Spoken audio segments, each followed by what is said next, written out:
Quelle différence entre l'écoute thérapeutique et l'écoute spirituelle? Question courte, réponse complexe et une tribune multireligieuse pour y répondre. Pour préparer leur congrès national qui aura lieu à Lourdes au mois d'octobre, les aumôniers pénitentiaires catholiques ont invité leurs homologues pour un dialogue interculturel. L'objectif premier, c'est que les autres aumôneries, les autres cultes qui le veulent, viennent présenter un peu comment eux se situent et comment leur relation avec nous, catholiques, comment ils la voient au plan régional. Ce qu'on ne pourra pas faire au plan national parce qu'on sera sans doute 500. Parmi les invités, un chrétien orthodoxe, une protestante et même une bouddhiste. Si cette religion ne compte que 20 aumôniers au niveau national, elle trouve peu à peu sa place en milieu carcéral.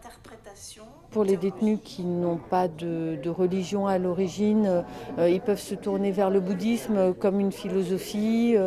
Il y a aussi cet engouement pour la méditation, donc il y a beaucoup de détenus qui vont demander pour avoir un soutien par la méditation parce qu'ils pensent que ça peut mieux les aider à gérer leurs émotions.